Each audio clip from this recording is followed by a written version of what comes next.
इस बीच एक और बड़ी खबर आ रही है, उसका रुख करते हैं। ईरान ने मार गिराए हैं 2 और अमेरिकी ड्रोन। अमेरिका के MQ-9 ड्रोन को गिराने का दावा किया गया है। ईरान ने हमले का वीडियो भी एक जारी कर दिया है और लगातार इस तरीके से अमेरिका की तरफ से जो ड्रोन भेजे जा रहे हैं और ईरान दावा कर रहा है कि हम भी टारगेट कर रहे हैं, हम भी उनको नेस्ता नाबूद करने की कोशिश कर रहे हैं। और इस बीच कुछ वीडियो के जरिए भी मेजर गौरवारिया दावा और दावे को एक तरह से उसकी पुष्टि करने की कोशिश है। नहीं, बिल्कुल, लेकिन I am not very impressed with this. ये अगर देखिए, अगर आप कोई फाइटर जेट जो कि सुपरसोनिक स्पीड पे जा रहा है, जो कि 5th जनरेशन है, अगर ईरान उसको मार गिराता है तो बहुत बड़ी बात है, फिर बहुत बड़ी बात है।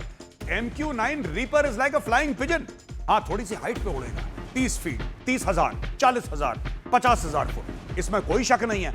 लेकिन ना ये सुपरसोनिक है, ना ये इतनी बड़ी चीज है। इसके अंदर हेलफायर की मिसाइल लगी रहती हैं, ये सैटेलाइट अपलिंक से वीडियो इमेजेस भेजता है। इसको मार गिराना इतनी बड़ी कोई काबिलियत वाली बात नहीं है कि आपने रीपर को मार दिया। वैसे एक बात है, ईरानियों को इस चीज से खुशी होगी कि ऐसे ही प्लेटफॉर्म ने कई साल पहले IRGC के हेड जनरल कासिम सुलेमानी को बगदाद एयरपोर्ट के बाहर मारा था।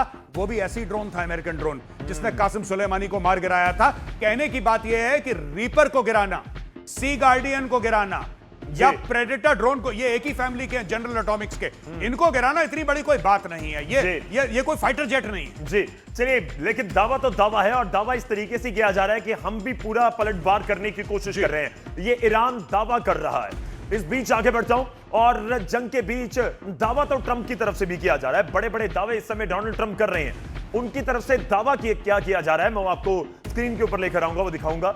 उनका दावा है यूएस की तरफ से कि ईरान के 70% मिसाइल फैक्ट्री को तबाह हमने कर दिया है। जी हां, और ईरान के आसमान पर कब्जा कर लिया गया है। यह भी दावा एक तरह से किया जा रहा है। दावा यह भी है कि ईरानी हमलों में 90% तक गिरावट आई है। चलिए, कुछ आ गए हमारे पास ग्राफिक के जरिए जो इस समय ट्रंप दावा कर रहे हैं। देखिए, ट्रंप दावा करेंगे, उसका सीधा सा एक मतलब निकल कर आएगा कि ईरान को हमने कमजोर कर दिया। बड़े स्पष्ट शब्दों में सीधा अगर समझा जाए इसको। मेजर गौरव, देखिए, ऐसी बात है, मैं आपको साफ सीधी बात बताता हूं गौरव, सीधा समझिए।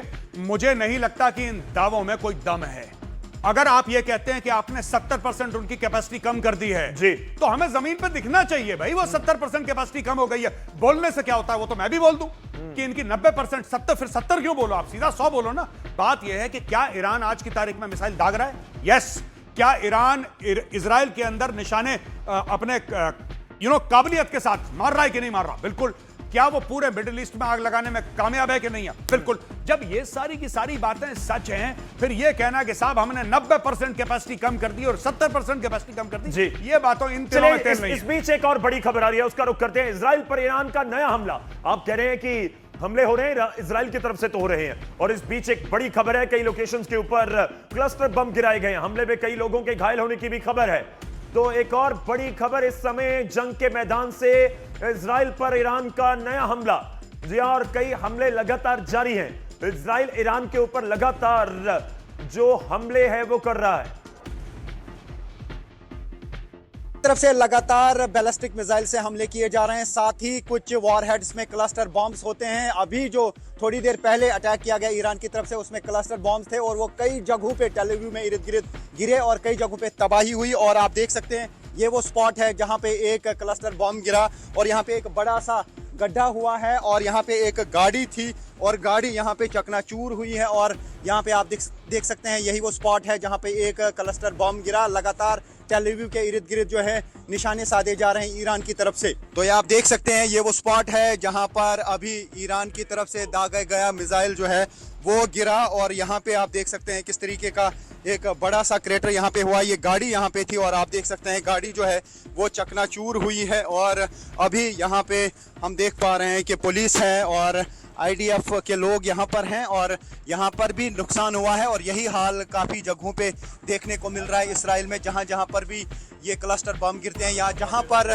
डायरेक्ट हिट मिसाइल का लगता है, हमें कहा जा रहा है कि यहाँ से निकलिए आप, लेकिन जहाँ पर भी डायरेक्ट हिट लगता है वहाँ पे ज़्यादा तबाही हो जाती है। लेकिन जहाँ पर क्लस्टर बम गिरते हैं वहाँ पर भी काफ़ी लोग ज़ख्मी हो जाते हैं, प्रॉपर्टी को डैमेज होता है। तो ये वो स्पॉट है टेल अवीव के एक साइड का जहाँ पर एक बम गिरा है और उसके बाद यहाँ पे नुकसान हुआ है। यहाँ पे आप देख सकते हैं अभी भी यहाँ पे पुलिस के लोग हैं, अभी IDF के लोग भी यहाँ पे पहुँच चुके हैं। मिसाइल डायरेक्ट हिट लग जाती है जिसकी वहाँ पे भयानक तबाही हो जाती है। 1 किलोमीटर एरिया जो है वहाँ पे तबाह हो जाता है, चाहे वो घर हों, बड़ी बड़ी इमारतें हों, वो तबाह हो जाती हैं। और जहाँ पर क्लस्टर बम गिर जाते हैं वहाँ पे इर्द गिर्द तबाही हो जाती है और लोग ज़ख्मी भी हो जाते हैं। और अभी तक क्लस्टर बम का कोई तोड़ इसराइल के पास नहीं है, क्योंकि जब एक क्लस्टर वॉरहेड आ जाता है उसमें तकरीबन 70 से 80 छोटे छोटे बम होते हैं, और जब उसको इंटरसेप्ट भी किया जाता है, जब वो फटता है आसमान में, तो इर्द गिर्द 70 से 80 बम गिर जाते हैं, और जिसका दिफा यहाँ का एयर डिफेंस सिस्टम नहीं कर पाता है। तो उसका मतलब साफ है कि क्लस्टर बम के आगे अभी यहाँ पे इसराइल जो है बेबस है। इसी वजह तो आपको हमने दिखाया कि किस तरीके से इस समय इजराइल की स्थिति है। ईरान भी अटैक कर रहा है, उसके पास अपना प्लान होगा। क्लस्टर बम का जिक्र हो रहा है, मैं उसकी बात करूंगा। ईरान अपने नॉकआउट प्लान में लगातार इजराइल को दहला रहा है, जिसके लिए आसमान से क्लस्टर बम बरसाए जा रहे हैं, जो इतने खतरनाक कहा जाता है, इतने खतरनाक होते हैं कि कई फीट या कहिए कि कई फुटबॉल मैदान के बराबर इलाके को बर्बाद कर देते हैं। चलिए क्लस्टर बम को दिखाने की कोशिश कर रहे हैं। क्लस्टर बम का एक ग्राफिक के जरिए हम समझा रहे हैं। मेजर गौरव आर्या, कुछ इस तरीके से ही होता है क्लस्टर बम। देखिए, क्लस्टर बॉम्ब का बेसिकली ऐसा नहीं है कि कई फुटबॉल फील्ड के बराबर इलाके को बर्बाद कर देते हैं, लेकिन हाँ, इसका जो डिस्पर्सल एरिया है वो बहुत ज्यादा, हम लोग इसको फौज में डिस्पर्सल एरिया कहते हैं। यानी कि एक मिसाइल आपने मारी, एक मिसाइल ऊपर आसमान में फटी, उसमें से कई सारे बॉम्ब निकले। जाहिर सी बात है, जब कई सारे बॉम्ब्स निकलेंगे so then they will spread over a very large. अब ये देखिए साहब, ये आपने एक मिसाइल, अब ये नीचे वाला जो इसका वॉरहेड है ये डिसएंगेज होता है और यहां से पूरा क्लस्टर, अब ये जब फैलेगा तो ये तो पूरे इलाके में फैलेगा ना, इसलिए ज्यादा खतरनाक है। मैं एक चीज जाननी चाह रहा हूं, अगर आप समझा पाए जी। जो ये ग्राफिक के जरिए हमने दिखाया कि ऊपर से मिसाइल आ रही है जी, क्लस्टर फिर कितने खतरनाक होते हैं? अगर वो बहुत सारे टुकड़ों में बंट गए तो क्या वो ऐसे होते हैं कि जहां जाकर गिरेगा और उसके कितने बड़े एरिया को प्रभावित करेगा? वो डिपेंड करता है। हो सकता है कि 7 से लेकर 10 मीटर के रेडियस पे या 10 से लेकर 15 मीटर के रेडियस में इलाका को पूरा तबाह कर दे। लेकिन जब ऐसे बॉम्ब निकलते हैं तो कई दर्जन निकलते हैं एक साथ, तो उसका डिस्पर्सल बहुत बड़ा होता है। जब आप टोटल उसका इंपैक्ट देखते हैं तो फिर वो बहुत ज्यादा बड़ा हो सकता है। मैं एक और चीज जाननी चाह रहा हूं, जिस तरह से कोई मिसाइल आ रही है तो उसको तो पूरे कोऑर्डिनेट्स के जरिए गाइड किया जाता है कि उसने कहां टारगेट करना है। जी बिल्कुल। तो ये जो क्लस्टर बम गिरते हैं इनको भी गाइड करने की कोई ऑप्शन होती है, या फिर ये एक बार निकलने के बाद जहां जहां गिरेंगे? ज्यादातर जो क्लस्टर बॉम्ब्स होते हैं, खासतौर से जो ईरान के पास टेक्नोलॉजी है, वो उसमें इंडिपेंडेंटली टारगेट नहीं करते। वो MIRV है, वो एक अलग स्टोरी है। दैट्स अ डिफरेंट स्टोरी कि एक मिसाइल से 4 मिसाइल निकले। ये क्लस्टर बम है, ये गिरते हैं। जी, अगर एक थोड़ा सा, क्योंकि मैं ऑलरेडी दिखा चुका हूं, जी, तो ये एक में कितने क्लस्टर बम में कितने बम निकल सकते हैं जो क्लस्टर बम होते हैं? एक पूरी जो अगेन इसका कोई फिक्स्ड नहीं है कि इतने होते हैं। आप ये मान के चलते हैं कि 2 दर्जन से लेकर 3 दर्जन हो सकते हैं या ज्यादा भी हो सकते हैं, डिपेंडिंग आपने कौन सी टेक्नोलॉजी इस्तेमाल करी है। ईरान के पास क्या है? ईरान के पास जो है ज्यादातर वो सोवियत एरा का सामान है, पुराना सामान है, चाइनीज टेक्नोलॉजी है, खुद कुछ उसने बनाया है।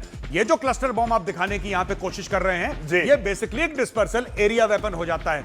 यानी कि ऊपर से मिसाइल आई, मिसाइल फटी, उसमें से दर्जनों क्लस्टर बम निकले, जैसे ओला पड़ता है ना, ये ओले की तरह बम गिरते हैं, ओले की तरह बारूद पड़ता है। जी, मेजर गौरव आर्या, हम बात करेंगे इसके ऊपर भी। क्लस्टर बम की हमने बात बहुत तफसील से की है और